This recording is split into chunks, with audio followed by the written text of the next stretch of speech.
रामगढ़ गांव के एगो प्रचलित कथा है। दोपहर के 12 बजे से लेके आधी रात के 12 बजे तक गांव के बीचों बीच बनल एगो गुफा से अजीबो गरीब आवाज आवेली। ई आवाज में इतना दर्द होखेला कि सुनला मात्र से ही दिल के धड़कन तेज हो जाला। ई गुफा के पास से गुजरे वाला हर शख्स के ओकर नाम गुफा के अंदर गूंजत सुनाई देवेला। ऐसन में ई गुफा के रहस्य जानल बड़ा इंटरेस्टिंग होखी। साल 2013 की बात है, जब दो पैरानॉर्मल इन्वेस्टिगेटर अभिमन्यु और रिहान के ई गुफा के रहस्य जाने के खातिर बुलावल गईल। साहब, ई गुफा के सच होखी बहुत खतरनाक। हम तो आपसे वही भी कहा था नहीं कि अंदर जाए के चीज छोड़ दी। अरे गोपाल जी, हमनी के तो ई ड्यूटी है। हमार डिपार्टमेंट हमनी के जौन टास्क देवेला ओके तो पूरा करे के ही पड़ी। अच्छा साहब, तो ठीक बा। उम्मीद है कि आप जल्दी ही लौटी हैं। शाम के करीब 5 बजे एकदम गुप्त तरीका से दोनों पैरानॉर्मल स्पेशलिस्ट ओ भूतिया गुफा के अंदर दाखिल भइले। पिछला 37 साल से ये गुफा के अंदर से भयानक आवाज और खतरनाक हरकत होखत रहे। एक तो ई गुफा गांव के बीचों बीच आइल बा, त ऐसे में गांव के लोगन के ई गुफा के खौफ के खत्म करे के ही पड़ी। और ये तब्बे खत्म होगी जब अंदर से एक खौफनाक आवाज और खतरनाक आकर्षण खत्म होगी। अभिमन्यु और रिहान के अंदर दाखिल होखला के बाद ही गुफा में उनकर नाम के गुस्सैल आवाज गूंजे लागल। चला जा यहीजा से, मरबा दोनों। तू लोग इस दर्द के दुनिया से बाहर निकल जा। अभिमन्यु और रिहान, मौत की तारीख आज रात 12 बजे।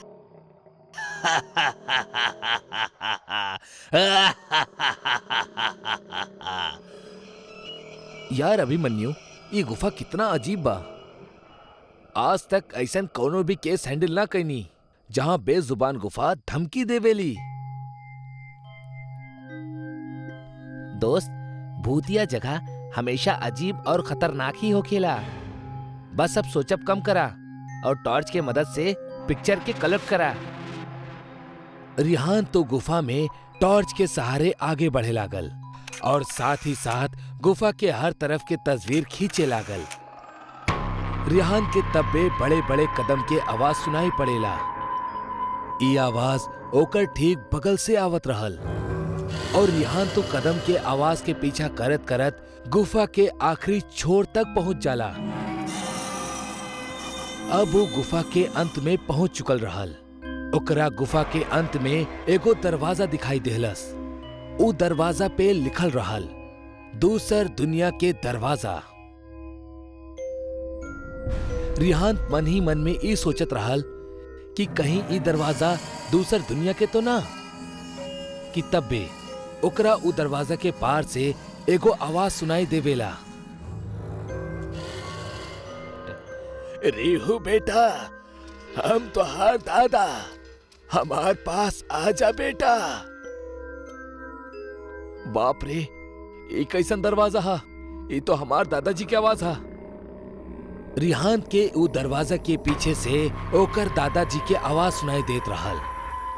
उ सुन के रिहान खुश और इमोशनल दोनों रहल। इहे इमोशन में उ एगो गलती करे जात रहल। उ दरवाजा खोले के खातिर हाथ आगे बढ़ौलस कि तब्बे पीछे से अभिमन्यु के एक तेज चीख पूरा गुफा में गूंजे लगली। बचाओ, बचाओ हमरा के। अभिमन्यु के चीख सुन के रिहान भागत भागत पीछे गईल। इतना सब में तो उ अभिमन्यु के लगभग भूल ही गईल रहे। रिहान अभिमन्यु के पास पहुंचलस। वो बिल्कुल नॉर्मल खड़ा रहल, जैसे कुछ भइल ही ना। अभिमन्यु, ये कैसन गंदा मजाक हा? तू वही चिखला काहे? अभिमन्यु हल्का मुस्कुरात चुपचाप खड़ा रहल। एकरा बाद रिहांत अभिमन्यु के अपना साथे वो दरवाजा के पीछे चले के इशारा करेला। दोनों वो गुफा के आखिरी छोर पे यानी के वो दरवाजा तक पहुंच चुकल रहले, जहां से दूसर दुनिया के रास्ता शुरू हो खेला। अभिमन्यु, यार ई देखा, पता है हम अबही तुरंत कुछ देर पहले ही अपना दादाजी के आवाज ई दरवाजे के पीछे से सुन ली है। हमरा के लगा था एकरा पीछे मरल लोगन के दुनिया हा। त दरवाजा खोल के देखला ना, ऐसने ख्वाब में पोल काहे बांध रहल बड़ा। सही कहला, हम दरवाजा खोला तानी। रिहांत दरवाजा खोले ही वाला रहल कि तब बे ओकर नजर अभिमन्यु के शरीर पर पड़ेला। यार, जब तू ई गुफा में आयल रहला तब तू सफेद शर्ट और ब्लू जीन्स पहनले रहला, अब वहीं तू काली स्लीव्स और लाल लोअर पहनले बड़ा। भाई, आखिर तू कपड़ा कब बदल लेला? तब बे अभिमन्यु के दांत बाहर आवे लगेला। ओकर कद बड़ा होखे लागल, ओकर हाथ के नाखून बढ़े लागल और ऊ अब पूरा तरह से एगो शैतान बन चुकल रहे। वो डरावनी हंसी के साथे एक भारी आवाज में कहेला, तोहार अभिमन्यु के ता हम 10 मिनट पहले ही ये दरवाजा के पार भेज देनी, जब तू ओकर चीख सुन ले रहला। तू तो बस एक जरिया रहला, काहे की शिकार हमेशा ई दरवाजा के पास लाकर ही होखेला। मतलब तू अभिमन्यु के मार डाला? कोनो शक बा तोहरा? ताजा ई दरवाजा के ऊ तरफ तो के तोहार दोस्त वही जे मिली जौन दुनिया से तू आयल बड़ा, वहां मरे के पहले लोग रहेले। अब तू जौन दुनिया में जइबा वही जा मरला के बाद लोग रहेले। दर्द की दुनिया में तोहार स्वागत बा।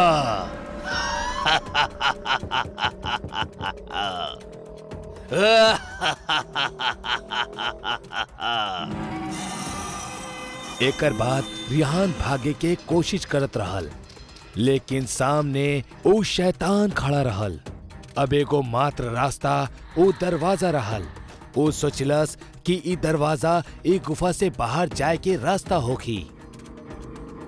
रिहान सोचलस कि कहीं उई दरवाजा से बाहर भाग ना जाओ, यही से वो शैतान ओकरा डरा रहल बा। रिहान खुद के जान बचावे के खातिर बिना देरी कैले दरवाजा खोल देलस। ओकरा दरवाजा के बाहर एकदम अंधेरा दिखाई देवेला। वो दरवाजा के अंदर से रोवे और चिल्लाए के आवाज आवे लागेला, बिल्कुल वैसन ही आवाज जैसन मौत के वक्त परिवार के लोग रोवेले। रिहान एकरा पहले दरवाजा के बंद करत एगो लंबा सा हाथ वो दरवाजा के बाहर से आयल और रिहान के वो दूसर दुनिया के तरफ खींच लेहलस। ऐसे रिहान के एक तेज चीख निकल पड़ल और वो शैतान भी जोर से हंसे लागल। वो गुफा के रहस्य आज तक केहू भी जान ना पौलस। आज तक कई लोग गुफा के अंदर जाके ओकर रहस्य के जाने के कोशिश कैले बाड़े। जे केहू वो दूसर दुनिया के दरवाजा के खुल्लस, वो हमेशा के लिए उहे में समा गईल। जौन जिंदा बच गईले वो लोग या तो आत्महत्या कर लेले या तो वो पागल हो गईले। वो गुफा के रहस्य आज भी अनजान बा। आज 45 साल के बाद भी एकर रहस्य केहू भी ना जान पाइल। एगो गांव में अनु नाम के एगो बौनी लेकी रहत रहल, जौन उम्र में 20 साल के रहल, पर ऊंचाई में वो छोट रहली। एक दिन अनु और ओकर 3 सहेली कॉलेज से घर की ओर जात रहली।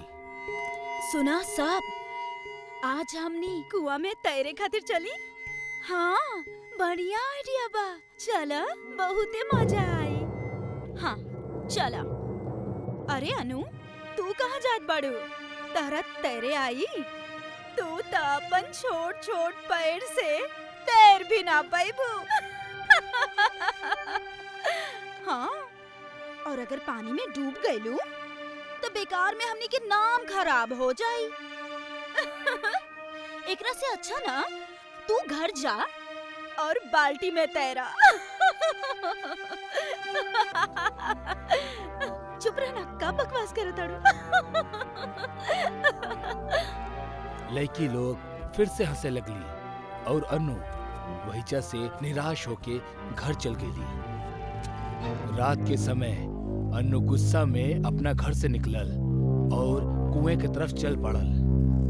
थोड़ी ही देर में वो कुआं के पास आ पहुंचल। कुआं के पानी काफी गहरा और शांत रहल। वो डर डर के कुआं में उतरल और तैरे लागल, पर ओकरा तैरे में तकलीफ भइल और वजन के कारण डूबे लागल।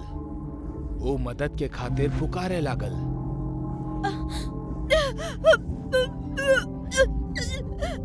बचावा, बचावा, बचावा, क्यों बा, बचावा हमरा के। पर वहीचा ओकर आवाज सुने वाला केहू भी न रहल। धीरे धीरे ओकर आवाज शांत होके लागल और अनु कुआं में डूब के मर गई। अनु के मरला के बाद बादल के गरजब शुरू हो गई और अचानक कुआं में जोर से बिजली आकर गिर गई। वो बिजली की वजह से कुआं के पानी उबलत हुए ऊपर आवे लागल। पानी पूरा तरह से ऊपर आके रुक गए और पानी में से अन्नू के लाश बाहर आ गई। जैसे ही ओकर लाश ऊपर आई, ऊपर बिजली गिरल और ओकर पूरा शरीर पानी पे जले लागल। शरीर पूरा जल गईला के बाद पानी पे खड़ा होके चलत चलत ऊ कुआं के बाहर आ गए। वो अपन आँख खोलस ता वो पूरा तरह से लाल हो चुका रहा। अन्नू के शरीर एगो पौनी चुड़ैल के बन चुकल रहल। अब उस सबके दिखावा तानी कि हमरा के तैरे आवेला कि ना। और वो पौनी चुड़ैल जोर जोर से हंसे लागल।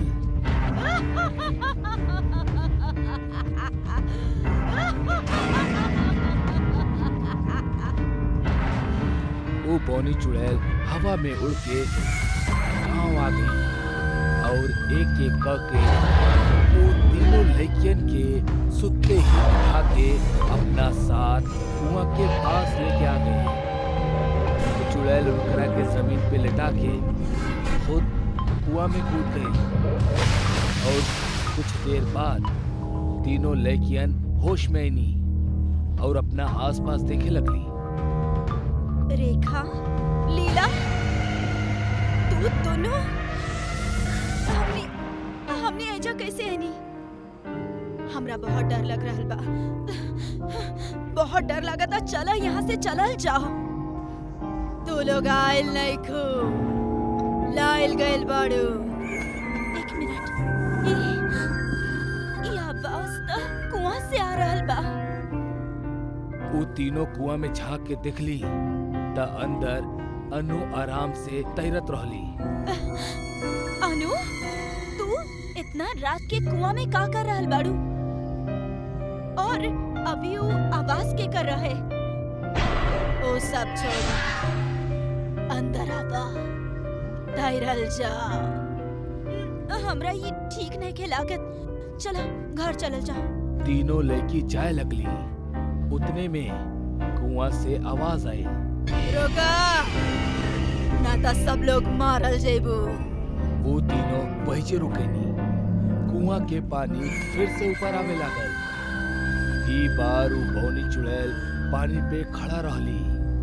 हम कहता नहीं अंदर आवा। चुड़ैल के देख के तीनों बहुत डर गईली। लड़कियन के कुछ समझ में ना आवत रहल कि होका रहल बा। लड़कियन के कुछ समझ में ना आवत रहल कि आखिर का करल जाओ। पर आखिर में हिम्मत क के उ सब पानी में उतर गईली और तैरे लगली।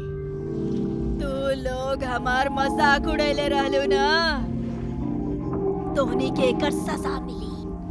तू लोग यही कुआं में हमेशा खातिर दफन हो जाइबा। इतना कह के वो जोर से चीखे लागल। ओकर चीखत ही तीनों लइकन डरे लगली और अचानक से चुड़ैल के ऊपर बिजली गिरल। बिजली के गिरत ही पानी के उबलब शुरू हो गई। पानी की गर्मी लइकन के महसूस होके लागल। वो पानी के बाहर निकले के खातिर तेजी से तैरे लगली, पर पानी बहुत उबलत रहल। यही से उनकरा तैरे में तकलीफ होकत रहली। धीरे धीरे उनकर शरीर लाल पड़े लागल और मांसपेशियां जले लागल। तीनों मदद के खातिर पुकारे लगली, चिल्लाए लगनी, बचावा! बचावा! केहू बा! केहू बा! बचावा! चुड़ैल जोर से हंसत रहली।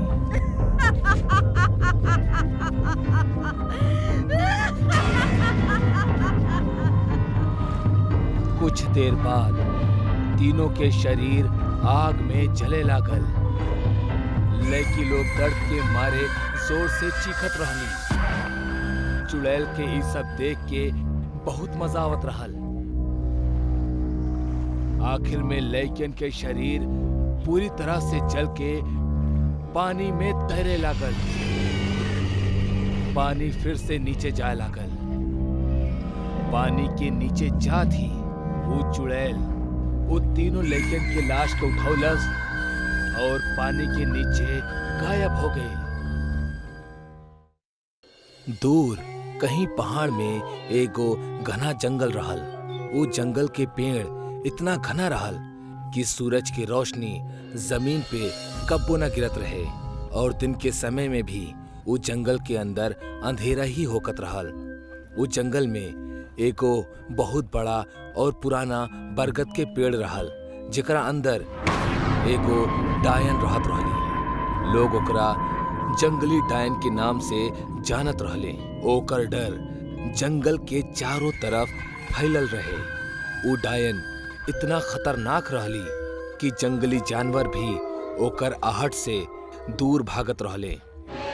जंगल के बाहर एगो झोपड़ी रहल, जहाँ नमन अपना बीमार माँ के साथ रहत रहल। एक दिन ओकर माँ के हालत बहुत खराब हो गई।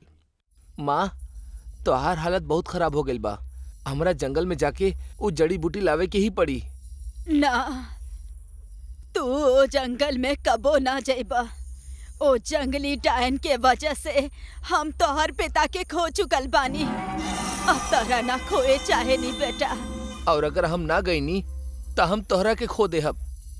हमरा के कुछ ना हुई माँ, हम ज्यादा अंदर ना जाइब। ना तारा हमार किरिया, तू ओ जंगल के तरफ देखबा भी ना। अब जा, रात के जलावे खातिर कुछ लकड़ी लेके आवा। नमन हताश होके बाहर आ गई और कुल्हाड़ी उठा के लकड़ी लावे निकल पड़ल। वो घर से थोड़ा दूर आइल और एगो जगह लकड़ी काटे लागल।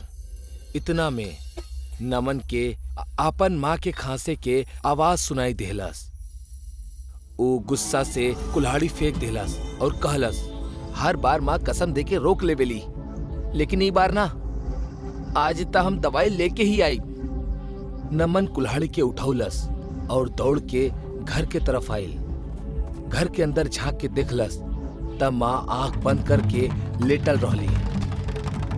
वो धीरे से एगो मशाल उठौलस और जंगल की तरफ भागे लागल। नमन जंगल के सीमा पर पहुंच गई। दोपहर के समय रहल और जंगल के बाहर कड़ी धूप रहल, पर जंगल के अंदर इतना घना अंधेरा रहल कि माना रात होखे। नमन जंगल में जाए से पहले मशाल जलौलस और कुल्हाड़ी और मशाल लेके धीरे धीरे अंदर जाए लागल। नमन जैसे जैसे अंदर जात रहल, सूरज की रोशनी कम होकर जात रहे। थोड़ी देर बाद रोशनी के दिखब बंद हो गई और नमन मशाल के सहारे आगे बढ़े लागल। वो जंगल बिल्कुल शांत रहल कि मानव जंगली डायन से डर के चुप बैठल होके। थोड़ा दूर अइला पे नमन के इंसान और जानवर के कंकाल दिखाई देवे लागल। वो डर गईल पर फिर भी हिम्मत क के आगे बढ़त रहल। चलत चलत वो बरगद के पेड़ के पास पहुंच गईल। नमन बड़ा हिम्मत क के वो घना पेड़ के तरफ देखलस। वो बरगद इतना शांत और डरावना रहल कि सच में एगो जंगली डायन के तरह दिखत रहल। वो बिना आवाज कैले आगे बढ़त रहल। आखिरकार नमन जड़ी बूटी वाला जगह पे पहुंच ही गई। वो मशाल एगो पत्थर पर रख देलस और जड़ी बूटी तोड़े लागल। वो बहुत सारा जड़ी बूटी के लेहलस और मशाल उठावे के खातिर आगे बढ़ल। जैसे ही वो अपन कदम आगे बढ़ोलस ओकर पैर एगो लकड़ी पे पड़ गई और वो लकड़ी टूट गई। वो लकड़ी टूटे के आवाज पूरा जंगल में गूंज गई। नमन डर गई। वो जड़ी बूटी कमर से बंधलस और मशाल लेके तेजी से चले लागल। ओकर पैर के आवाज अब पूरा जंगल में गूंजत रहल।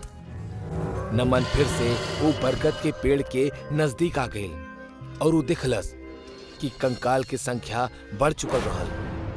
वो भागे लागल और भागत भागत ओकर पैर एगो कंकाल पे पड़ गई।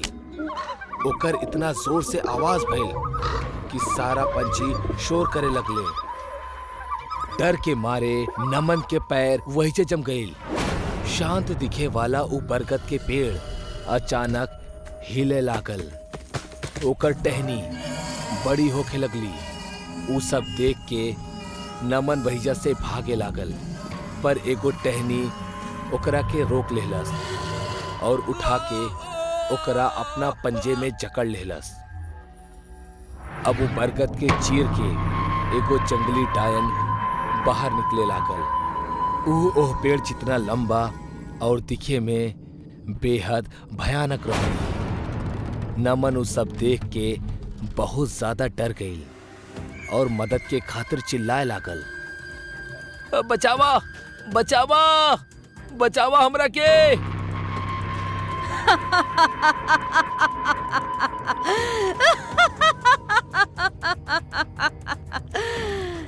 ई अंधेरा जंगल में तहरा बचावे खातिर केहू ना आई। आज बहुत दिन के बाद इंसान खाए के मिली। वाह, बहुत अच्छा बात बा। खाए के बाद हम ओकरा के भी खा जाइब। मरे खातिर तैयार हो जा। डायन नीचे पड़ल एगो कंकाल के हवा में उठौलस और ओकर हड्डी अलग कर देलस। वो हड्डी नुकीले हथियार में तब्दील हो गई और डायन के इशारा करत ही नमन के पूरा शरीर में घुस गई। नमन एक झटका में मर गई। डायन ओकरा टहनी से आजाद कर देलस और नमन की लाश वही जे हवा में खड़ल रहली। डायन फिर से इशारा कैलस और उस सारा हड्डी नमन के शरीर से निकल के फिर से कंकाल बन गई। नमन के पूरा शरीर से खून बहे लागल। डायन फिर से जोर जोर से हंसे लागल। इतने में एगो टहनी आइल और नमन के पेट में घुस गई। वो टहनी नमन के डायन के करीब लेके गई। डायन ओकरा के खाए के खातिर अपन मुंह खुल्लस और टहनी नमन के मुंह के अंदर फेंक देलस। डायन नमन के चबाए लागल और ओकर हड्डी के टूटे के आवाज आवे लागल। बाद में नमन के सारा हड्डी बाहर थूक देलस। मजा आ गइल। बड़ा मीठा इंसान रहे। वाह, चला अब एकर माँ के खायल जाए। जंगल के बाहर रात हो गई रहे और नमन की माँ घर में नमन के इंतजार करत करत थक गई रहे। माँ खटिया पे बैठ के सोचत रहली। पता ना कहाँ चल गईली। जंगल में ना गईल होके त अच्छा होई। कितना रात के कहाँ ढूंढे जाई हम एकरा के। हाँ। इतने में नमन घर के अंदर आयल और माँ के बगल में बैठ गई। हाँ, कितना देर लगा देला आवे में। हम तो परेशान हो गईल रहनी। अब हम आ गइल बानी ना, चला हमनी खाना खा लिहल जाओ। माँ उठ के खाना परसे लागल और अचानक नमन के शरीर डायन के रूप में बदल गई। वो डायन के देख के माँ डर गई और भागे लगली, पर वो ज्यादा दूर ना भाग पाई, काहे कि बाहर वो बरगद के पेड़ पूरा झोपड़ी के घेर रखले रहल। एगो टहनी माँ के उठौलस और चुड़ैल के सामने लेके गई। हाँ? हमार नमन कहाँ बा? का कैलू तो ओकरा साथे? कहाँ बा हमार नमन? अभी पता चल जाई। डायन अपन मुंह खुल्लस और टहनी माँ के डायन के मुंह में फेंक देलस। डायन माँ के निकल गई और सारा हड्डी वापस बाहर थूक देलस। डायन पेड़ में चल गई और वो पेड़ जमीन में धंस के गायब हो गए। पहाड़ के पीछे से सूरज उगे लागल। जैसे ही सूरज की रोशनी माँ के हड्डी पे गिरल, हड्डी जले लागल। भीमपुर गांव में पिछला 10 साल से लोग अंधेरा होखला के बाद अपना अपना घर से बाहर ना निकले लें। अंधेरा होखला के बाद भीमपुर गांव में चोटी वाली चुड़ैल घूमेली। आज हम कैसे भी बच जाए चोटी वाली चुड़ैल से। हे भगवान बचा लिया, प्लीज बचा लिया भगवान, बचा लिया। तब भी जोर जोर से हवा चले लगेली और राजू के डर और भी ज्यादा बढ़ जाला। ओकरा पसीना छूटे लागल। वो बार बार पीछे घूम घूम के देखे लगेला। ना ना ना, पीछे क्यों नहीं ना। पर राजू जैसे ही आगे देखेला, चोटी वाली चुड़ैल ओकर सामने खड़ी हो खेली। ना बचावा, क्यों बचाला हमरा के? चोटी वाली चुड़ैल आ गइल बा। राजू दौड़ रहल बा और पीछे से चोटी आवेली। राजू के पैर में लिपट जावेली और फिर चुड़ैल अपना चोटी से राजू के खींच के कुएं तक ले जावेली। ना ना ना, हमरा के छोड़ दा, प्लीज हमरा के छोड़ दा।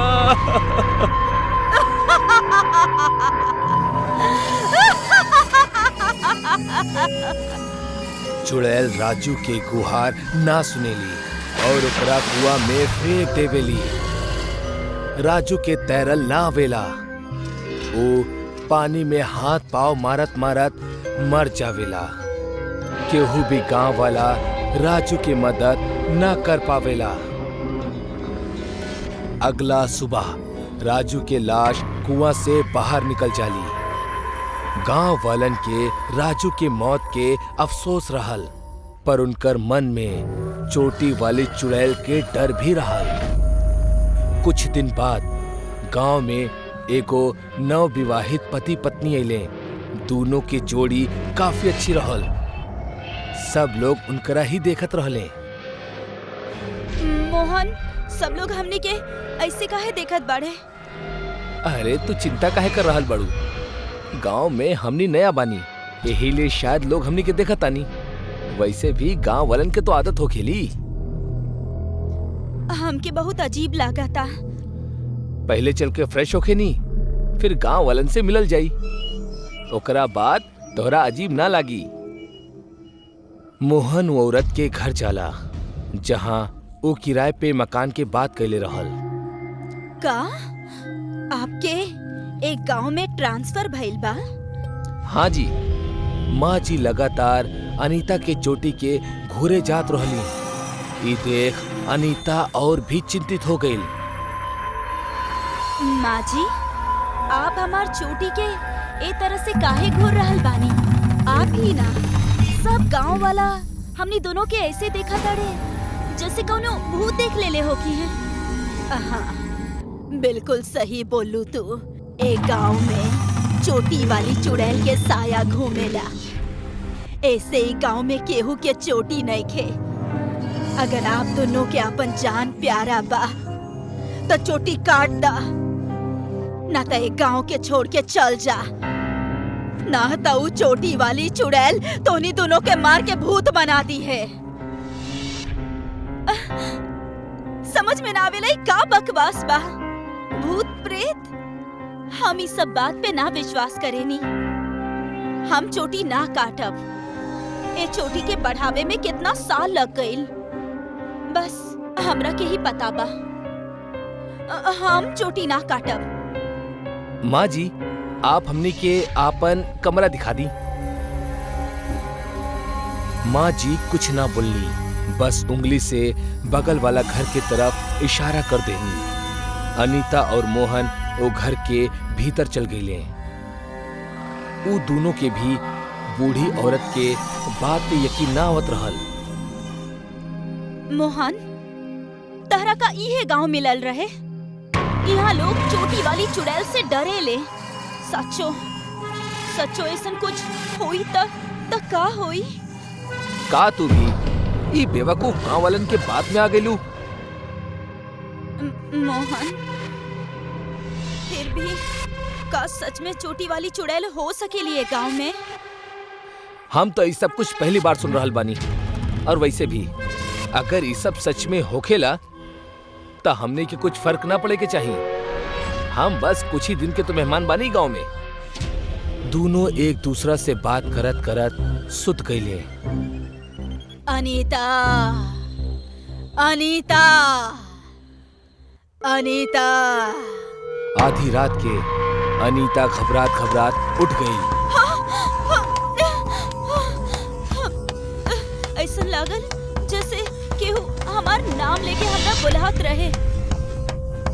अनीता मोहन की तरफ देखेली, फिर दूसर तरफ देखेली। ओकर बगल में चोटी वाली चुड़ैल बैठल होखेली। मोहन, मोहन जल्दी उठा। मोहन, मोहन जल्दी उठा। मोहन, मोहन देखा, वहाँ के बात देखा। उठा मोहन। के हा? तहार मौत।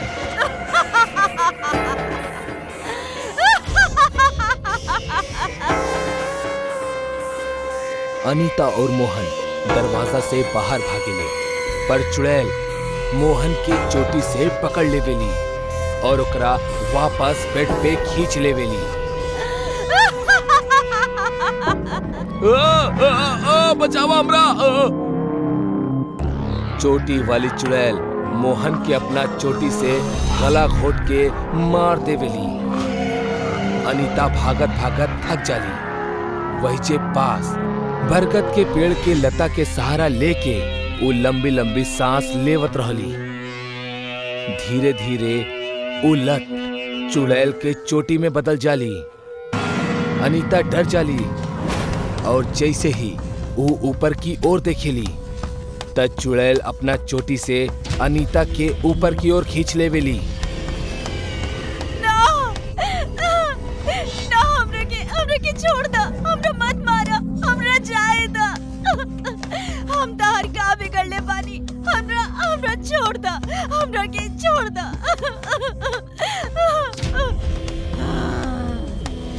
एक गांव में बस हमारी चोटी होई।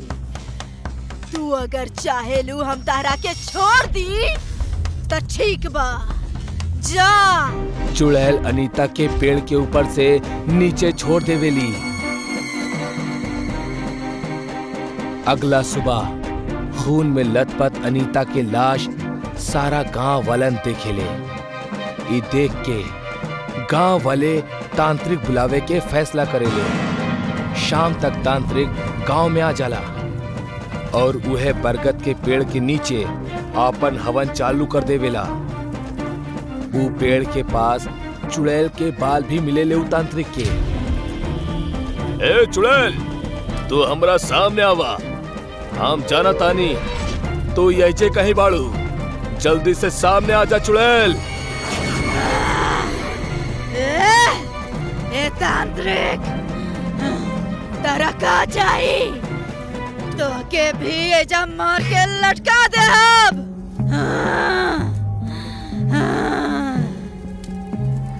हम जौन जौन सवाल पूछा तानी ओकर सही जवाब दिया, वरना अच्छा ना होई। तू हमार शक्ति से अनजान बाड़ू। तू सोच भी ना सकेलू हम तोहार ऊ हाल कर सकेनी। तू ई लोगन के काहे मारा ताड़ू? हम हूँ यही गांव में रहत रहनी। हमार नाम गंगा रहे। ओ ठाकुर, 12 साल पहले। अरे गंगा, तू हमरा से शादी करला। हमरा के तोहार बाल बहुत पसंद बा। शादी हम तोहरा से ना करब। तोहरा जैसा नीच इंसान हम कहीं ना देखले बानी। अच्छा ता अब हमार नीचपन भी देखला। ओ ठाकुर, हमार चोटी पकड़लस और हमके गांव से बाहर घसीटत ले गईल। हमार पूरा शरीर छिल गईल। हम रोवत चिल्लावत रह गईनी। केहू ना आइल हमरा के बचावे। ओ हमरा के घसीटत रहल जब तक हम मर न गईनी। ऐसे हम इस सारा गांव वालन से बदला ले रहल बानी। ता एकर मतलब तू गांव वालन के मारत रहबू? हाँ, हो सके त तहरा के भी मार दे। तांत्रिक मंत्र के जाप शुरू कर देहलस। चुड़ैल तड़पत रहली और अंत में चुड़ैल तांत्रिक के बोतल में बंद हो गई। तांत्रिक बोतल के उठौलस और जंगल के ओर चल पड़ल। ऊ बोतल के अंदर से चुड़ैल चीखत रहली, पर ऊ बाहर ना निकल पावत रहली। चोटी वाली चुड़ैल बोतल में ही कैद हो गई रही। रात के लगभग 1 बजे गांव के बाहर एगो पुरान खंडर से मंत्र पढ़े के आवाज आवत रहल। ओम त्र्यंबकम यजामहे सुगंधिम पुष्टिवर्धनम करेला। ओम त्र्यंबकम यजामहे सुगंधिम पुष्टिवर्धनम। ओम त्र्यंबकम यजामहे सुगंधिम पुष्टिवर्धनम। ओम त्र्यंबकम यजामहे सुगंधिम पुष्टिवर्धनम। ए चुड़ैल, हमरा के पता बा कि तू यही जे बाड़ू। हमके तोहार होखे के आभास हो रहल बा। छुपे से कोनो फायदा ना हुई। हमार सामने आजो, वरना तोहरा साथ अच्छा ना होगी।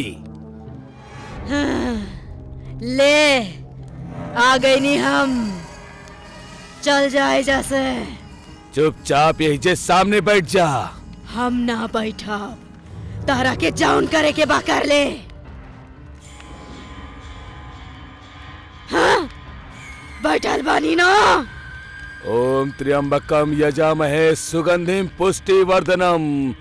ओम त्र्यंबकम यजामहे सुगंधिम पुष्टिवर्धनम। ई जाप बंद कर। बंद कर तांत्रिक, ई जाप के बंद कर।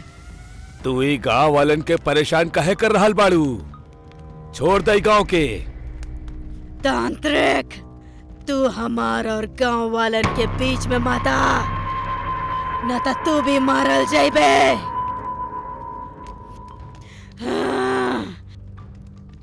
ओम त्र्यंबकम यजामहे सुगंधिम पुष्टिवर्धनम।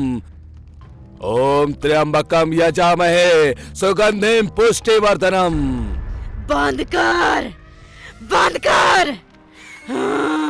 चुड़ैल अपना शक्ति से तांत्रिक के यहीजा वहीजा पटकत रहली। तांत्रिक मंत्र के जाप और जोर जोर से करे लागल। चुड़ैल अपना हाथ पैर पटके लागल और सिंदूर के हवा में उड़ावे लागल। महाकाली के आदेश से हम तोहरा के वश में करतानी। ई तू अच्छा ना कहले तांत्रिक। अब से तू हमार वश में रहबू। हमें गांव के श्राप देतानी कि हम वापस आइब, दुल्हन बन के आइब और ई गांव के बर्बाद कर दे। हम केहू ना बाची, केहू भी ना बाची।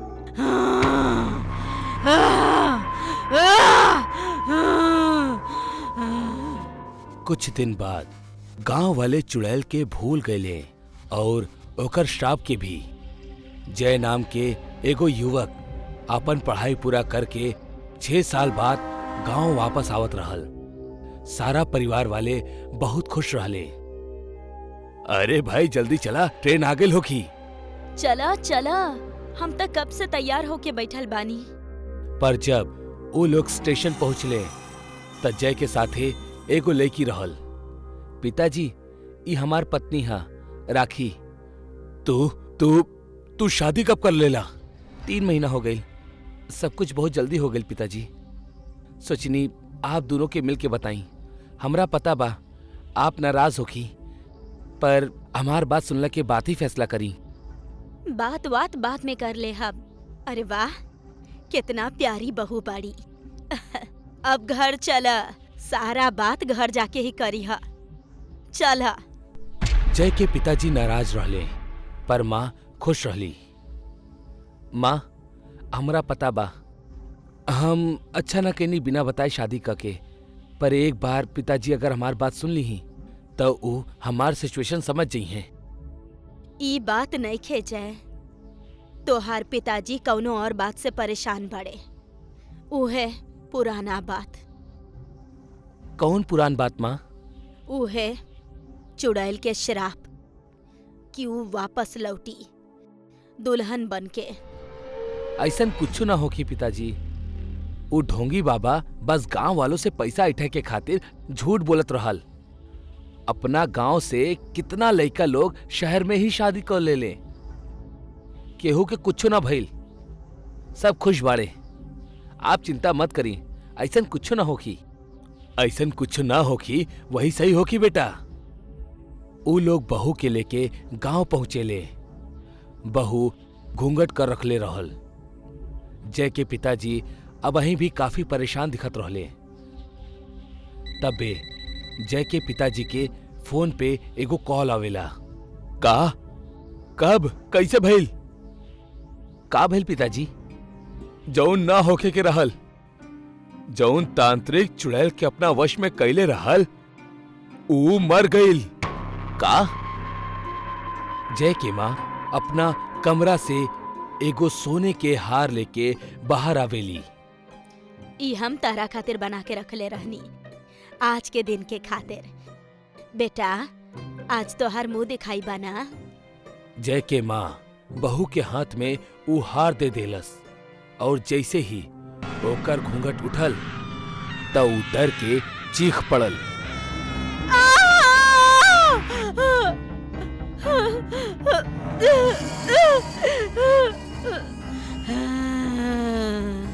हम आ गए नी। दुल्हन चुड़ैल बन चुकल रहल और चुड़ैल जोर जोर से हंसत रहली। जय के माँ चुड़ैल के देख के रूम के बाहर भागे के कोशिश करेली। तब बे दरवाजा बंद हो जाला। हमरा के जायदा, हमरा के जायदा, हमरा के जायदा। इतना साल बाद फिर आजाद हो गई नी हम। चुड़ैल माँ के बाल पकड़ के यहाँ से वहाँ पटकत रहली। साड़ी के पल्लू ओकर गला में फंदा बन के ओकरा मारे लागल। तब बे पिताजी दरवाजा खटखटावे लगले। चुड़ैल माँ के पंखा से लटका देवेली। भाग्यवान दरवाजा खोला। चीख के आवाज से डर के पिताजी जोर से दरवाजा के धक्का देवेले और सामने के मंजर देख के वो सुन्न पड़ जाले। पंखा पे जय के माँ के लाश लटकल रहल। अरे ई का हो गइल? चुड़ैल रूम के एक कोने में बैठल रहली। अब कौनो फायदा नहीं खे, उ मर गइल बाड़ी।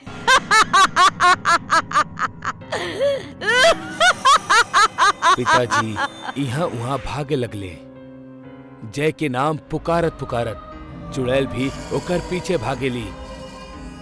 जय जय।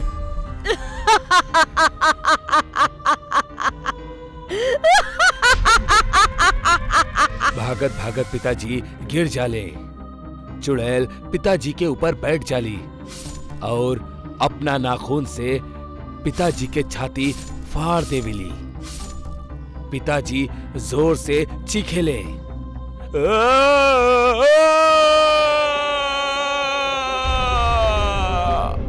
तब पे जय घर के अंदर आवेला।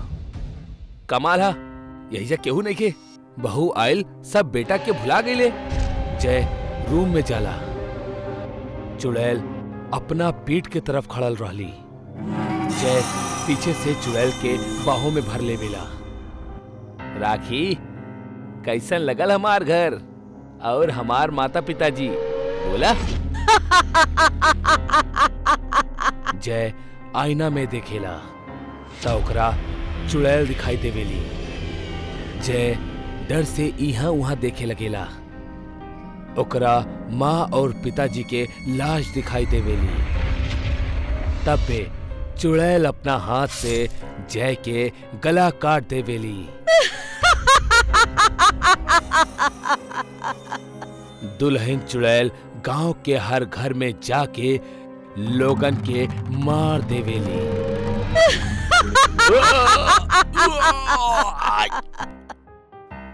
सारा गांव वाला मारल गईले। गांव फना हो गए। हम कहले रहनी हम वापस आए दुल्हन बन के। अब केहू हमरा निकाल के देखावा गांव से।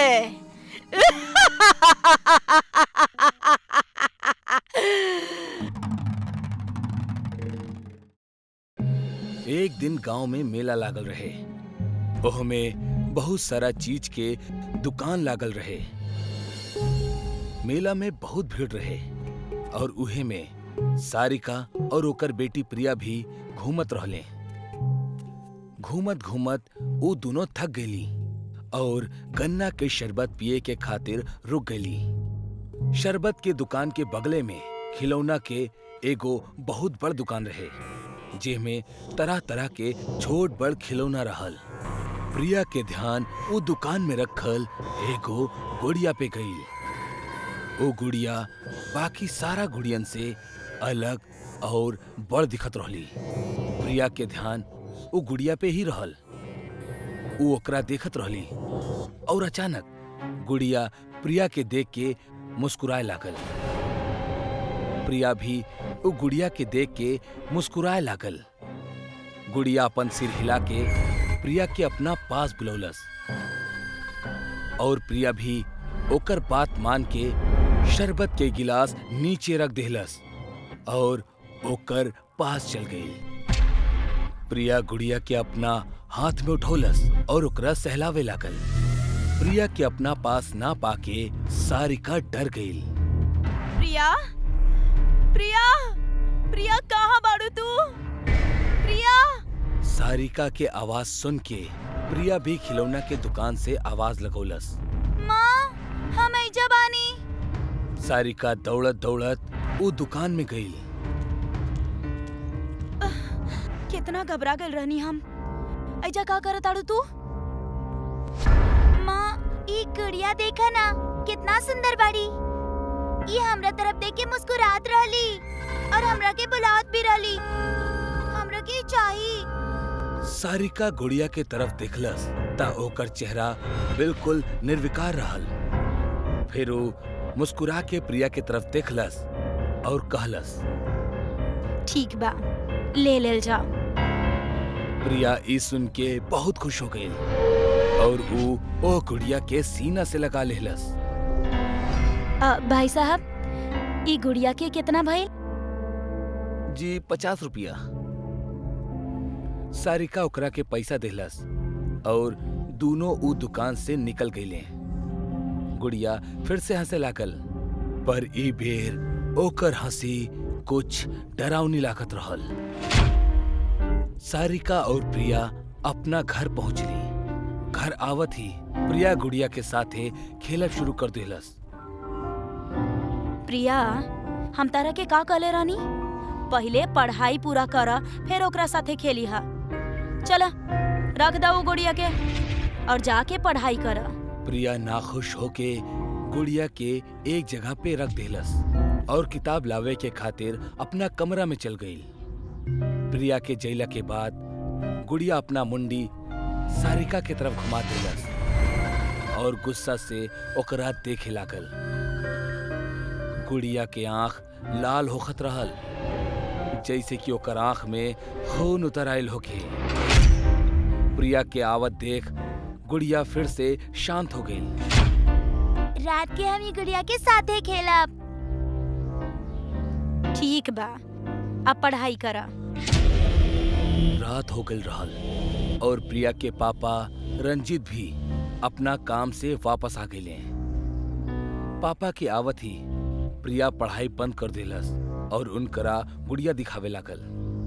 पापा, ई देखी, हमनी नया गुड़िया खरीदनी। रंजीत वो गुड़िया देख के गुस्सा हो गई और सारिका के आवाज देवे लागल। सारिका, सारिका, बाहर आवा। सारिका दौड़ के बाहर आई। का भइल? का भइल? ऐसन फिजूल खर्चा करे के का जरूरत रहल तरह के? पैसा का पेड़ पे उगेला? रंजीत गुस्सा में वो गुड़िया जोर से फेंक देलस और यही वजह से वो गुड़िया के मुंडी टूट गई। दोनों के झगड़ा देख प्रिया रोए लागल और दौड़ के गुड़िया के पास चल गई। टूटल गुड़िया के लेके प्रिया अपना कमरा में चल गई और देर तक रोत रहली। थोड़ा देर बाद सारिका प्रिया के खाना खाए खातिर बुलावे लागल। प्रिया बेटा, चला खाना खा ले। हमरा के भूख नहीं खे, तू जा। प्रिया खाना खाए से साफ इनकार कर देलस। गुड़िया टूटे की वजह से वो बहुत रोत रहली और रोवत रोवत बिना कुछ खैले गुड़िया के अपना पास रख के वो सुत गई। आधा रात बीत चुकल रहल। सारिका और रंजीत अपना कमरा में सुतत रहले। प्रिया भी गहरा नींद में सुतत रहली। अचानक से गुड़िया के आंख चमके लागल और फिर से लाल हो गई। वो धीरे से प्रिया के पकड़ से बाहर आयल और अपना आप ही चले लागल। ओकर टूटल मुंडी के वो अपना हाथ में पकड़ ले रहल। चलत चलत वो प्रिया के कमरा से बाहर आ गई और सारिका और रंजीत के कमरा में जाए लागल। गुड़िया उ दोनों के कमरा में आ गई। उ अपन एगो हाथ खड़ा कैलस और उ दोनों के हवा में उठा देलस। जैसे ही उ छत तक पहुंचले, गुड़िया उ दोनों के छोड़ देलस और उ जोर से जमीन पे आके गिर गईले। दोनों नींद से जग गईले। उनकरा कुछ समझ में ना आवत रहल कि का हो रहल बा। उतना में सारिका के ध्यान गुड़िया के तरफ गईल और ओकरा देख के उ डर गईल। वो गुड़िया आपन मुंडी के आपन एगो हाथ में लेके खड़ा रहली। ई कहां से आ गई और अपने आप खड़ा बा? रंजीत गुस्सा में गुड़िया उठावे के खातिर गईल, पर वो गुड़िया इतना भारी हो गई रहे कि रंजीत पूरा जोर लगा के ओकरा उठावे के कोशिश करत रहल, पर वो गुड़िया ओसे हिलत भी न रहली। आखिरकार गुड़िया के गुस्सा आ गई और वो रंजीत के जोर से बिजली के झटका दे देलस, झटका से रंजीत दूर जाके गिर गई। तू हमार प्रिया के रोलाइले बड़ा। अब हम तारा के ना छोड़ब। ऊ गुड़िया रंजीत के छाती पे छलांग लगौलस। गुड़िया के वजन रंजीत के सहन ना होखत रहल। वो रंजीत के छाती पे अपन पैर पटके लागल। जैसे जैसे गुड़िया के मार बढ़त गईल, रंजीत के मुंह और नाक से खून निकले लागल और थोड़ा ही देर बाद रंजीत के मौत हो गई। सारिका मौत के इस सारा नजारा कोने में रोवत रोवत देखत रहली। गुड़िया रंजीत के मरला के बाद सारिका के तरफ बढ़े लागल। गुड़िया के आवाज देख सारिका और भी ज्यादा डर गई। हमरा के कुछ मत करो। प्रिया के हमार सिवा केहू नहीं के, हमने के छोड़ दा। प्रिया के तोहनी के कोनो जरूरत नहीं के। अब से हम प्रिया के ख्याल रखब।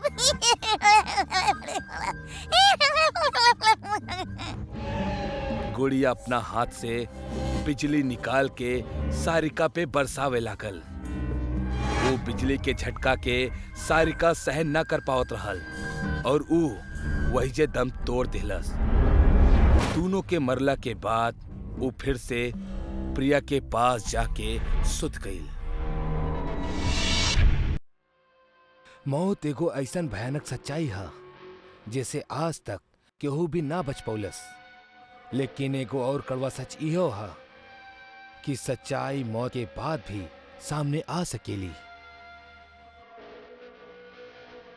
आज की कहानी दो बहन के है जौन एडॉप्टेड चाइल्ड रहली। वो कब्बो भी अपना माता पिता के ना दिखले रहली और अपना जिंदगी के गोद लिया हुआ घर में गुजारत रहली। लेकिन जिंदगी उनकरा साथ ऐसन खेल खेलस जिनमें मजबूत खिलाड़ी भी हार मान जाओ। का कर रहल बाड़ू निधि? अब तू बड़ हो गइल बाड़ू। अब तो मिट्टी में खेलल बंद कर दा। दीदी का तू भी? बच्चा लोग अपन कमरा में जा और जाके सामान पैक कर ला। तोहनी के लेवे खातिर मर्फी परिवार नीचे इंतजार कर रहल बाड़े। चला जल्दी जा। काहे कि नैना और निधि अडॉप्टेड चाइल्ड रहली ता अक्सर उनके फैमिलीज चेंज करे के पड़त रहे। जिंदगी अब तक खुशनुमा चलत रहल।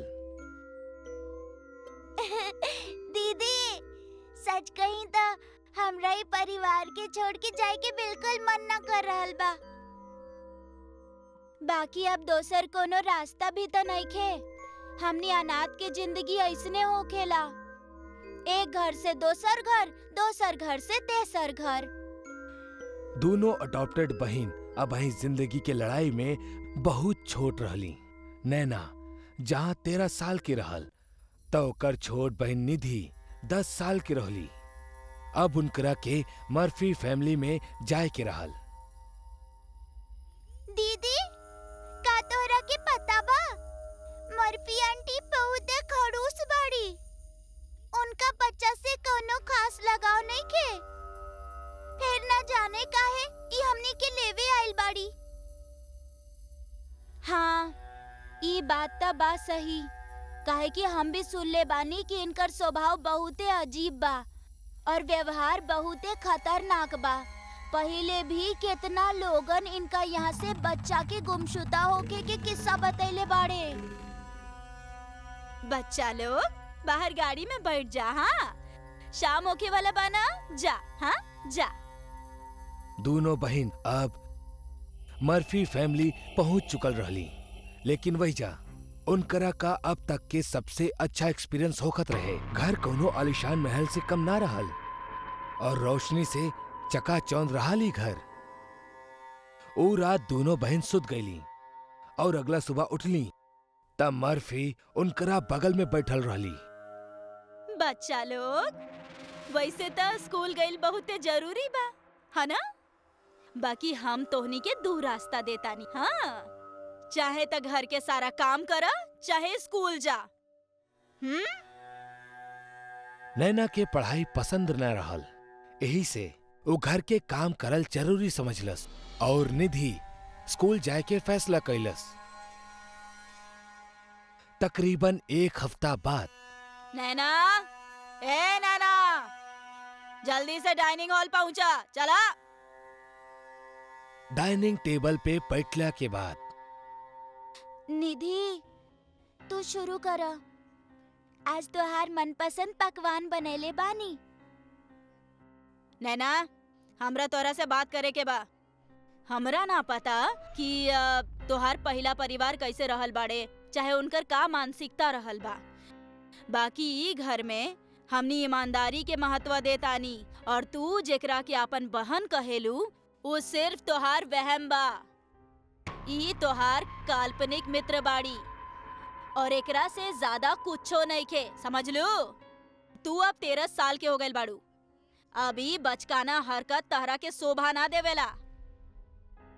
मैडम, ये आप का करल बानी? का निधि आपके दिखाई ना देली? ये हमार काल्पनिक चाहे सपना के बहन नहीं खे, बल्कि असली बहन बाड़ी। आप हमनी दोनों के अडॉप्ट कैले बानी ना? ना ना नैना, हम सिर्फ तोहरा के गोद ले ले बानी। हम केहू दोसर लड़की के ना जाने नी। और निधि कह के जेकरा के तू बुलावेलू ना, असल में ओकर ई धरती पर कोनो अस्तित्व ही नहीं खे। मर्फी के ई बात सुन के नैना के तो गुस्सा आवत रहल, लेकिन वो अपना भावना के व्यक्त ना कर पौलस और नाराज होके वो अपना कमरा में चल गई। नैना मन ही मन में बड़बड़ात रहली। का हम पागल बानी? का निधि जैसन केहू लड़की असल में बाड़ी ही ना? ई सब हमार बहन बा। का हमार यही पागल और बचकान हरकत की वजह से पुरान परिवार वाला लोग हमरा के छोड़ देले बाड़े। नैना अपना मन में सवाल करत ही रहली कि तब्बे दरवाजा पे एगो दस्तक भइल। दरवाजा पे निधि खड़ल मुस्कुरात रहली। निधि, निधि तू हमार बहन मर्फी आंटी बाड़ी ना? वो हमरा के पागल साबित करे चाहेली। वो कहेली तू असल में बाड़ू ही ना, जबकि तू बाड़ू। सच कहिया, कहीं हमार वहम, कहीं पागलपन तो नहीं खे ना? सच बोला। निधि के आंख में आंसू रहल और वो बिना कोनो जवाब देले सीधा चले लगली और वो बेसमेंट के पास जाके गायब हो जाली। नैना बेसमेंट में पहुंच चुकल रहे। तब्बे ओकरा भूरा बाल वाली और चेहरा पे बहुत झुर्रिया वाली एगो औरत दिखलस। ओकरा के ठीक से देखला के बाद पता चलेला कि ई तो मिस मर्फी ही बाड़ी। नैना के दिखेला कि मर्फी असल में कोनो इंसान नहीं खे, बल्कि एगो नर भक्षणी डायन बाड़ी। तब्बे वो प्लास्टिक के थैला में से एगो लाश के बाहर निकलनस। ऊपर बल्ब लटकत रहल, जेकर रोशनी में नैना के साफ दिखेला कि वो लाश केहू और के ना, बल्कि निधि के रहल। नैना अंदर से कांप उठलस और अब ओकरा के समझ में ना आवत रहे। ओकरा के बहुत डर लागत रहे और रोआई भी आवत रहल। लेकिन अगर मर्फी ओकरा के अबही इहे वक्त देख ली त जाहिर बा त ऊ ओकरा के भी मार देई। नैना दबे पांव अपना कमरे में आवेली और दरवाजा कस के बंद करके रोए लगेली। अब त ऊ और भी ज्यादा डरी और कंफ्यूज्ड रहल। कुछ समय बाद वो नॉर्मल होखेली त ऊ ई सोचेली कि असल में पूरा मामला बा का। असल में वो अबही निधि के लाश के दिखलस, जबकि कुछ देर पहले ही वो निधि के साथ डाइनिंग टेबल पर बैठल रहल। कहीं ऐसन तो ना कि मर्फी निधि के कत्ल कर देलस और अपना कातिल के कैरेक्टर के छुपावे के खातिर निधि के अदृश्य साबित करे के ढोंग कर रहल बाड़ी। लेकिन अगर ऐसन बा भी त निधि ओकरा कैसे दिखाई देताड़ी जबकि ऊ तो मर चुकल बाड़ी। ओकर सिर ई सब सोच सोच कर फटत जात रहल कि तब में ऊ अपना बगल में निधि के बैठल दिखली, जेकरा देख के ऊ बहुत ज्यादा डर गई। दीदी तू डरा मत, ये सच बा कि हम मर चुकल बानी और हमारा कोनो वजूद नहीं खे। बाकी हमार कातिल वो चुड़ैल मर्फी ही बाड़ी। ठीक पिछला हफ्ता के शनिवार के रात के जब तू बार्बर अंकल के साथ मेला देखे गए रहलू ना, तब हम गलती से मर्फी आंटी के रूम में चल गए रहनी, जहाँ जाए के वो सख्त मना करत रहली। मर्फी आंटी के कमरा में उनकर असलियत रहे, जैसे भूत के कॉस्ट्यूम, बड़ा नाखून, सफेद बाल और खून के बोतल। हमरा मर्फी आंटी देख लेली और अपन असलियत छुपावे खातिर हमरा के धोखा से बेसमेंट में बुलैली और सिर पे रोड मार के हमरा के मार देली, हमार हत्या कर देली और उहे हमरा के एगो प्लास्टिक के थैली में बांध देली, जेकरा से केहू के हमरा बारे में कबो पता ना चल सके। इतना बता के निधि वहीजा से गायब हो गई। यानी कि नैना के अब पूरा माजरा पता चल चुकल रहल। ओकरा के बहुत रोआई आवत रहल, काहे कि ओकरा और ओकरा बहन में एगो बहुत मासूम रिश्ता रहे, जौना वजह से निधि के आत्मा मरला के बाद भी ओकरा दिखाई देत रहली। नैना सोच ले रहल कि अब वो कोनो भी तरह से निधि के इंसाफ दिला के रही और मर्फी के सजा। यही से अगला सुबह होखत ही ऊ तैमूर अंकल के घर गई और उनकरा के जाकर सारा बात बतौलस। तैमूर उहे शख्स रहल जौन इनकरा के सेटलमेंट मर्फी फैमिली में करौलस, लेकिन एकरा बावजूद तैमूर भी मर्फी के असलियत से अनजान रहल।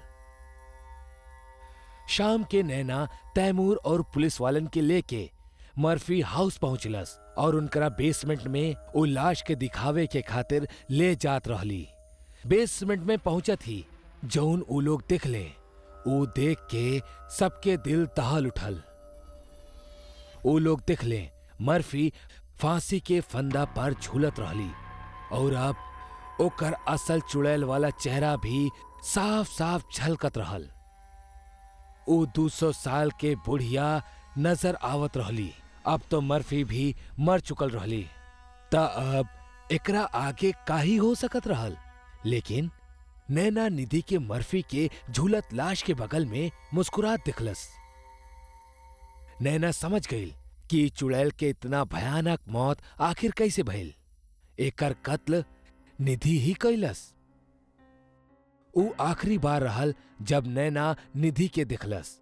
एकरा बाद निधि के दाह संस्कार भइल और फिर निधि कबो भी नैना के नजर ना आयल।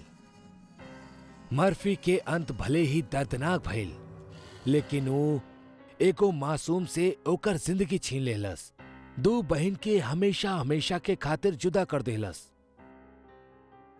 आज एक घटना के बितले एगो लंबा समय हो गईल, लेकिन नैना आज भी ऊ घड़ी के याद करेली त डर जाएली। खासकर ऊ लम्हा के जब मरला के बाद भी निधि के आत्मा ओकरा के सच बता देलस और मर्फी के पर्दाफाश कर देलस। यही से कहेले मौत सिर्फ शरीर के आवेला और भावना दोनों अमर बाड़े। अगर रिश्ता और प्यार पवित्र रहा तब मौत के बाद भी आपके प्रेमी आपके रक्षा करी और आपके साथ रही। भले मर्फी खुद के असलियत छुपावे के खातिर निधि के कत्ल कई दिलस, लेकिन निधि के मरला के बाद भी असल सच सबके सामने आ ही गई।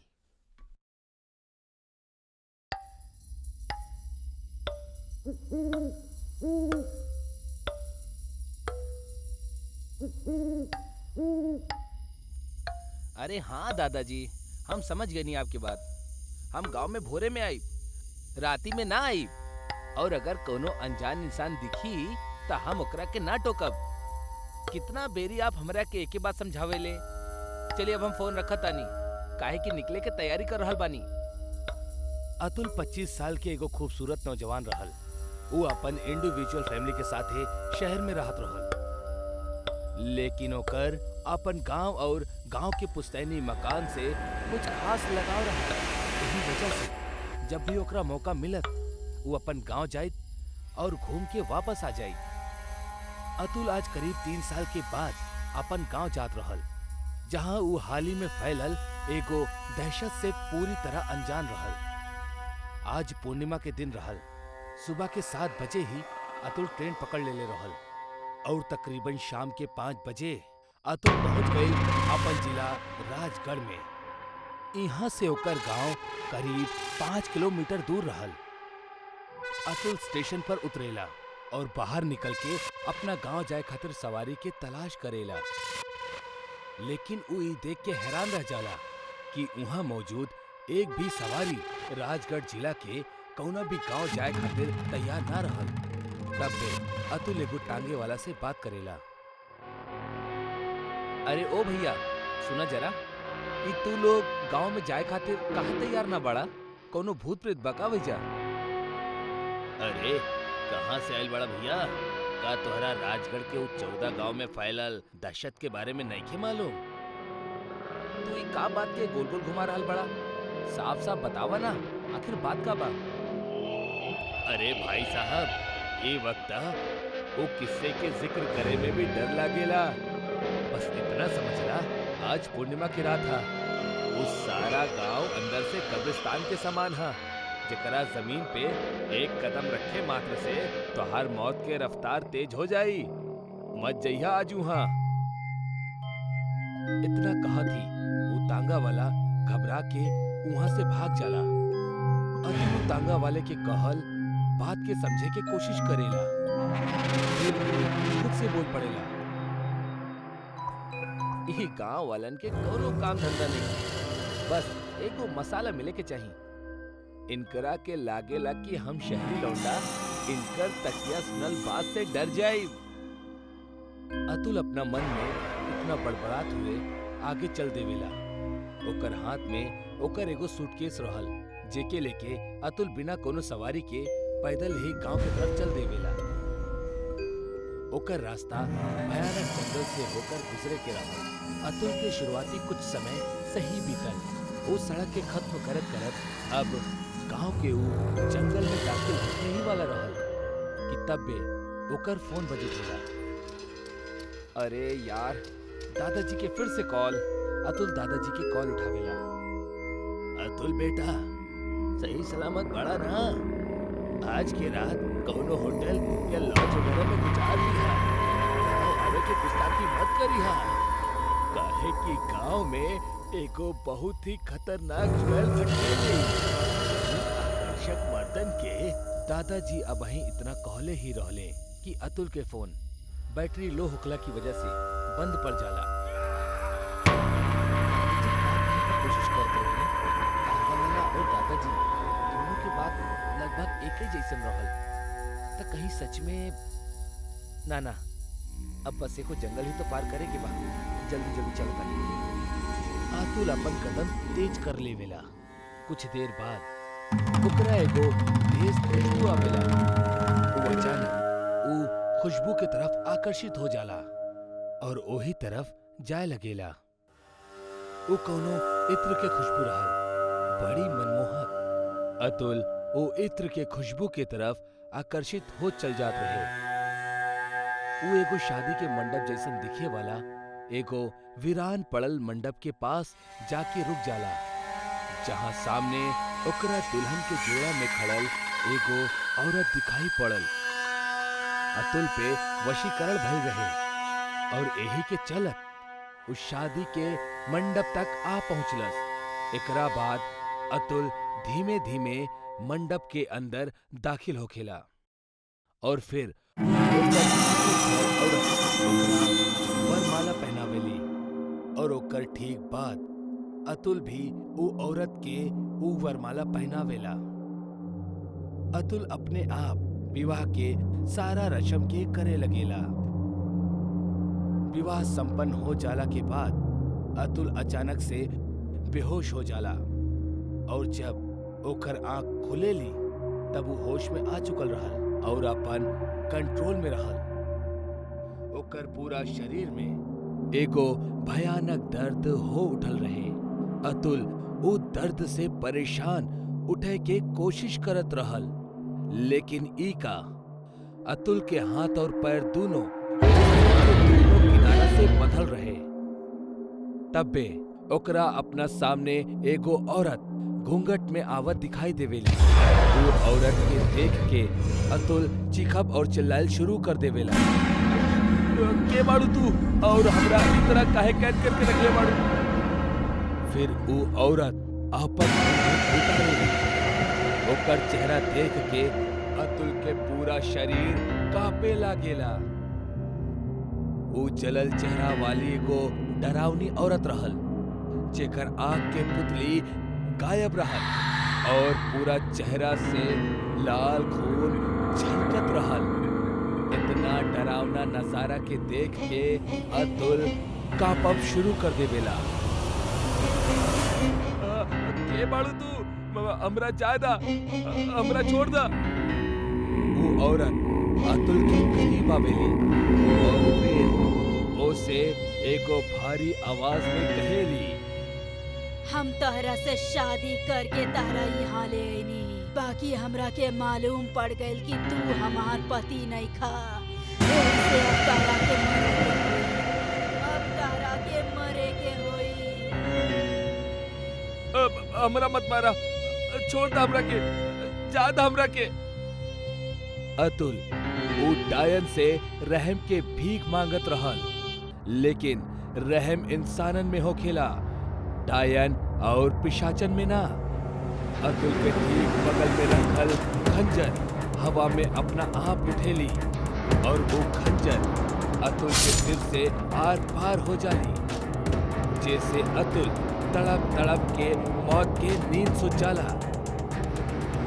अतुल के भी मृत शरीर गांव के दूल्हे चौराहा पर मिलेला, जहवा वो विधवा डायन से शिकार भइल लोगन के मृत शरीर मिलेला। अतुल के लाश के बगल में कुछ लोग इकट्ठा भइल रहले और तब अतुल के दादाजी वहां पहुंच जाले और ओकर लाश देख के रोअब शुरू कर देवेले। अरे हम मना कैले रहनी, गांव में सूर्यास्त के बाद मत आइहा। ओ अभागन डायन जान ले ली। हम आगे कुछ बताईती कि तब में फोन कट गल रहे। हे भगवान, ये सब का हो गई? ये विधवा डायन की कहानी बहुत अलग है। गांव वालन के मुताबिक ऐसन डायन सिर्फ मर्दन के शिकार करेली और वो मर्दन के जौन जवान बाड़े और शादी के लायक बाड़े। विधवा डायन के दास्ता ई बयां करेली कि 2 साल पहले ओकर शादी भइल रहे। शादी के तकरीबन 1 महीना बाद तेज बिजली के झटका लगला की वजह से ओकर पति के मौत हो गई। शादी के 1 महीना बाद ही वो विधवा हो गई। बस यह शोक में वो खुद के जान ले लेलस। लेकिन कुछ लोग इहो बतावेले कि वो खुदकुशी ना कैलस, बल्कि गांव के ही कुछ वैशी दरिंदा लोग ओकर पति के ना होखे की मजबूरी की वजह से ओकरा घेर ले और ओकर बलात्कार क के ओकरा मौत के घाट उतार देले। अब आखिर में ये घटना के का सच है ई त केहू के भी ठीक से नहीं खे पता, लेकिन लोगन के मुताबिक वो औरत के मरद ही वो एगो विधवा डायन के रूप में जन्म लेहलस और शाम ढलला के बाद वो राजगढ़ में छिप छिप के नजर रखेली और जैसे ही ओकरा कोनो जवान युवक दिखेला ओकरा अपना इत्र के वश में क के ओकरा से शादी कर लेवेली। और जब ओकरा पता चलेला कि वो ओकर पति नहीं खे तो ओकरा जान से मार देला। मनीष सरकारी नौकरी करेला। सालों बाद मनीष के नौकरी से छुट्टी मिलेली। यही से वो घूमे के खातिर आजमगढ़ पहुंच गए। मनीष इस जगह से अनजान रहल। कितना साल बाद आज मौका मिलल बा हमरा घूमे के। ये छुट्टी हम वसूल करके रहब, बहुत मजा करब। तब्बे मनीष सामने टंगल एगो बोर्ड दिखलस। मनीष गांव के अंदर कदम रखलस। ई गांव त बहुत ही सुनसान बा, केहू दिखाई भी ना दे रहल बा। यहाँ बड़ा अजीब बात बाई। थोड़ा हवा चलेली। मनीष के आंख में कुछ चल जाला। ओकरा केहू चुड़ैल दिखेली और फिर वो गायब हो जाली। मनीष डर जाला। केहू बा यहाँ? तबे मनीष के केहू पीछे से धक्का देवेला। देखा, हम एगो सरकारी नौकरी करेनी। हमरा के छुअला ना त तू जे भी बाड़ा मुसीबत में आ जाइबा। हमार सामने आवा। मनीष चुड़ैल के देख के अपन जान बचा के भागे लगेला। उ दाहिनी ओर जाला त चुड़ैल उहाँ खड़ी हो जाली और बाईं ओर जाला तो चुड़ैल उहाँ आ जाली। जहां जहां मनीष भागत, चुड़ैल उहे आ जाली। तू ही बोलत रहला ना, सामने आवा तो ला गई नी। अब डर के भागत काहे बाड़े? अब हमरा के ज्यादा तू तो पढ़ल लिखल दिखाई देवेला। तहरा के बाहर लिखल बोर्ड दिखाई ना देलस का? पढ़ल लिखल लोगन के आवल मना बा तो तू काहे आइला? माफ कर दा। तहरा जैसन लोग हमरा के बर्बाद कर देलस। पर हम तक कुछ न कैले बानी। हम तक यहाँ रहबो न करेनी। तहार ही जैसन रहे हो मुकेश। कौन मुकेश? हम अपन माँ बाप के इकलौता बेटी रहनी। हमार माँ बाप के गुजरे के बाद हम अकेला पड़ गईनी। हमरा पास सब कुछ रहे, बड़ा हवेली, बहुत सारा नौकर चाकर, बहुत सारा पैसा, सोना चांदी, सब कुछ। बस एक के कमी रहे, हम अनपढ़ रहनी। रानी जी, हमार पिताजी राजा जी के सारा हिसाब किताब संभालत रहले। वो दुर्घटना में आपके माताजी पिताजी के साथे हमार बाबा की भी मृत्यु हो गई। हाँ, हम जानत आनी मुकेश। हम आपके का सहायता कर सकेनी? पिताजी के अलावा हमार केहू भी ना बाई दुनिया में। हम कैसे अपन जिंदगी गुजारब? अगर आप हमरा के कोनो छोट मोट काम दे सकेनी तब बहुत अच्छा होगी। हाँ, काहे ना। तू ऐजे हमनी के घर के छोट मोट काम कर लिहल करा। मुकेश हमेशा रानी जी के साथ रहत रहल, घर के छोट मोट काम करत रहल। एक दिन रानी जी हिसाब किताब के किताब लेके चिंतित बैठल रहली। तब्बे मुकेश उनकर पास आयल। रानी जी, आप बहुत चिंतित दिख रहल बाड़ी, कोनो परेशानी बा का? हाँ मुकेश, हमरा पास बेशुमार दौलत बा, सब कुछ बा। बाकी हम अनपढ़ बानी। हमार पिताजी लाख कोशिश कैले हमरा पढ़ावे खातिर, बाकी हम पढ़ ना पैनी। काश तनी पढ़ लिख लेती। अभी सबके संभाल ना पा रहल बानी। हिसाब किताब हमार बस के बात नहीं खे मुकेश। बस इतना सा बात? रानी जी, हमार पिताजी आपके पिताजी के हिसाब संभालत रहले, और अगर आपके हमरा पे विश्वास बा तो हम आपके एक काम अवश्य कर सकेनी। तू तो हमार उलझनी सुलझा देला मुकेश। हमरा तहरा पर पूरा विश्वास बा। तू आज से ही किताबन के भार संभाला। जब से हमार जिंदगी में मुकेश आयल रहे, माना हमार चिंता दूर हो गई होके, और मुकेश हमेशा हमारा आस पास रहत रहे। हमरा वो पसंद भी आवे लागल रहे। रानी जी, ये कुछ कागज है, आपके अंगूठा चाहिए। हम ही कागज पढ़ दी। ना मुकेश, कौनो जरूरत नहीं है। हमरा तहरा पर यकीन बा। बोला कहाँ अंगूठा लगावे के बा? हम मुकेश के हर बात मान लेत रहनी। जहाँ मुकेश अंगूठा लगावे के कहत रहे हम लगा देत रहनी। हम तब मुकेश और अपन शादी के सपना तक संजोइले रहनी। बाकी ओ दिन कुछ लोग अइले। हाँ। के बाड़ा तू लोग? तनी रुकी, ऐसे कैसे घुसल चलल जात बानी हमार हवेली में? के बानी? हम ये हवेली खरीदे आइल बानी। हवेली के मालिक हमरा के बुलौले बाड़े। का? ना, हम ही हवेली बेचली नहीं की। और हम ही हवेली के मालकिन बानी। अरे परी कागज पे ता मुकेश के नाम बा। मुकेश सब कुछ अपन नाम करवा लेलस, हमरा धोखा देलस और हमार सब कुछ छीन लेलस। मुकेश हवेली से धक्का मार के हमरा निकाल देलस। हम पुलिस के पास गईनी, कोर्ट भी गईनी। महलन में रहे वाली हम सड़कन पे आ गईनी और ई हमरा के बर्दाश्त ना भइल। हम खुद अपन जान ले लेनी।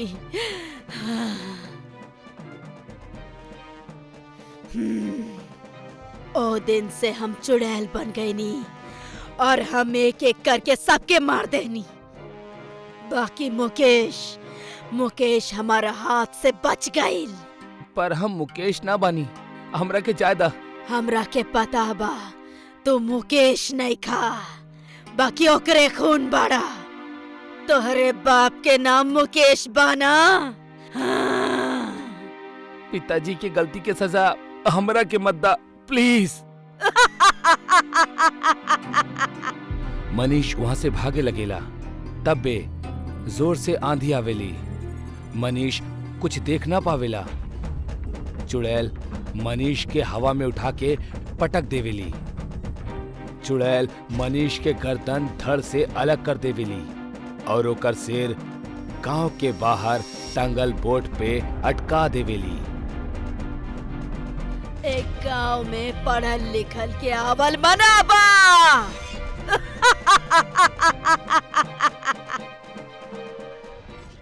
बहुत साल पहले के बात था। एक गांव में एगो नदी रहे, जेकर किनारे मंजीनाथ नाम के एगो आदमी अपना बीवी सुलू के साथे रहत रहल। उ दोनों बहुत ही गरीब रहले। यही से दूसर के खेत में जाके काम करके पैसा कमात रहले।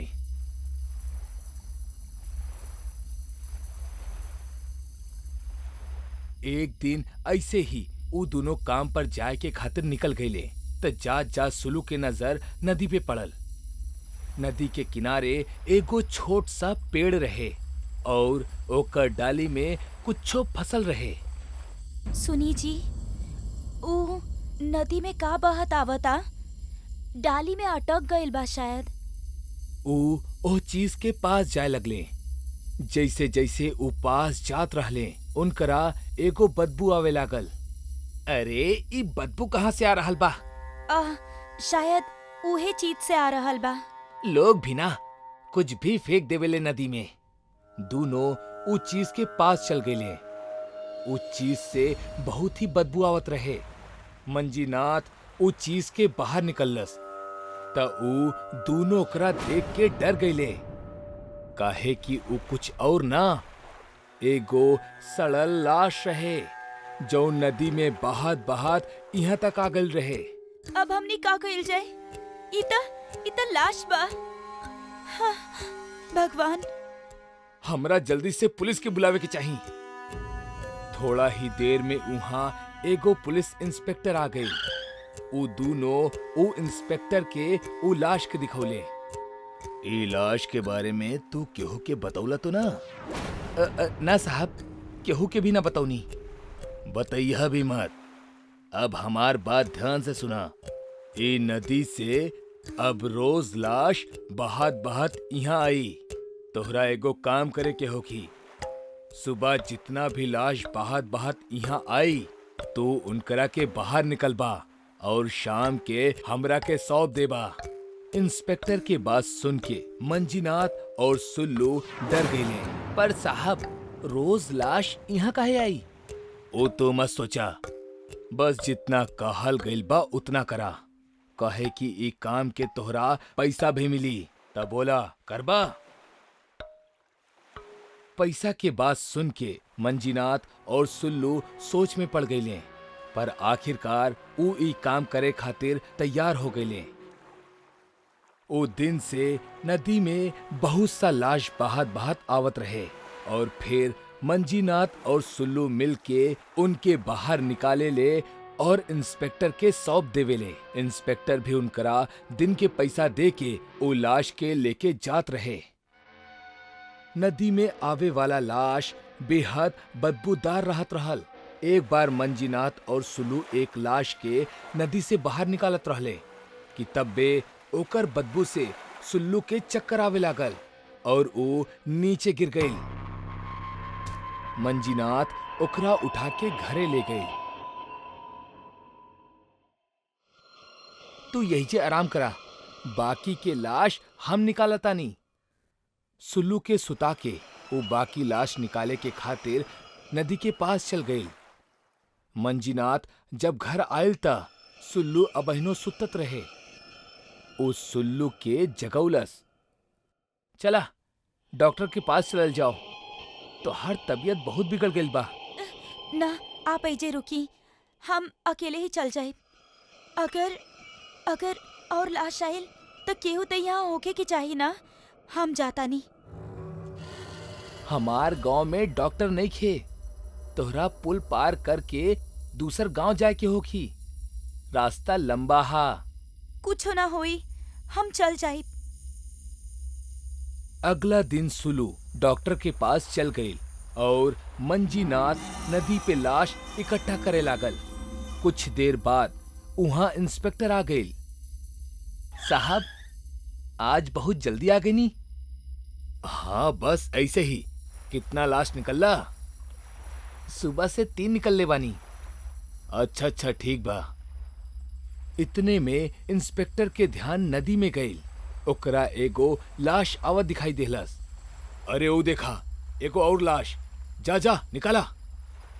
मंजीनाथ नदी में गई और वो लाश के घसीट के बाहर ले आई और ओ लाश के पुलिस वाला के सामने रख देहलस। लाश से बहुत बदबू आवत रहे। इंस्पेक्टर पैर से उ लाश के सीधा कैलस और चेहरा देखे लागल। मंजीनाथ उ लाश के चेहरा देख के बुरी तरह से डर गई, काहे कि उ लाश ओकर बीवी सुल्लू के रहे। ओ वही जे जोर जोर से रोए लागल। अरे सुल्लू, यहाँ कैसे आ गइलू? का भइल एकरा साथे साहेब? का भइल? तोहार बीवी कहाँ गइल रहे? साहब, ओकर तबीयत खराब हो गई रहे, यही से वो डॉक्टर के पास गए रहे, पर पता ना यहाँ कैसे पहुंच गए। इंस्पेक्टर मंजीनाथ पे चिल्लाए लागल, तो ओकरा के अकेले काहे भेजला और वो दूसरे गांव? अरे हमरा के का पता रहे कि ऐसन कुछ हो जाई, लेकिन एकरा भइल का? आपके पता बा तो बताई हमरा के। इंस्पेक्टर अब वो नदी के असलियत बतावे लगेला। ये सब ई नदी की वजह से हो रहल बा। कुछ दिन पहले गांव में नदी पे जौन पुल रहे, ऊपर बहुत भीड़ लागल रहे, बहुत से लोग आवाज जात रहले, पर अचानक वो पुल हिले लागल और बीच में से टूटे लागल। सारा लोग भागब शुरू कर देले। लगभग सारा लोग पुल से उतर गईले, पर एगो आदमी के पैर पुल में फंस गई और वो पुल पे ही फसल रहे। लोग ओकरा बचावे के बहुत कोशिश कैले, पर वो पुल पे जाए से सबके डर लागत रहे। अचानक वो नदी में एगो ऊंचा लहर उठल और वो आदमी के वो नदी ले गई। आदमी के नदी में गिर जेला के बाद वो पुल फिर से जुड़ गई। वो आदमी नदी में डूब गई और थोड़ा देर बाद ओकर सारा खून नदी में बहे लागल। मतलब ई नदी इंसान के अपना अंदर खींचेली। हाँ, ओ पुल से जाए वाला हर इंसान के वो अंदर खींच लेवेली। और तोहरा जौन पहला लाश मिलल रहे ना, वो उहे आदमी के रहल। ई कैसे हो सकेला? वो आदमी के शरीर पर ता कोनो चोट के निशान न रहे। हाँ त पर आप तक कहले रहले कि ओकर सारा खून नदी में बहे लागल रहे, जबकि ओकर शरीर बिल्कुल ठीक रहे, बस सड़ चुकल रहे। ई नदी के एक और भयानक सच है। मतलब? अब ही दिखाओ तानी। इंस्पेक्टर अपना पास रखल चाकू के निकाल लेवेला और मरल सुलू के शरीर में घुसा देवेला। अरे ई आप का कैले? जैसे ही इंस्पेक्टर चाकू घुसावेला, सुलू के शरीर से खून के बजाय नदी के पानी बहे लगेला और धीरे धीरे ओकर शरीर सिकुड़े लागल। सुलू के देख के मंजीनाथ और जोर जोर से रोए लागल। अरे ई सब का हो गइल साहब? ई नदी सिर्फ इंसान के खींचेली ना, बल्कि उनकर सारा खून बाहर निकाल के उनकरा अंदर आपन पानी भर देवेली, जेकर कारण शरीर सड़ जाली। और यही से तोहसे ले जइला के बाद हम ई लाश में से ऐसे ही पानी के निकालीला और उनकरा जला देला। इंस्पेक्टर सुलू के साथे बाकी के लाश के भी अपना साथे ले गए और उनकरा जला देहलस। मंजीनाथ इंस्पेक्टर के कहला पे चुपचाप वो काम करत रहल।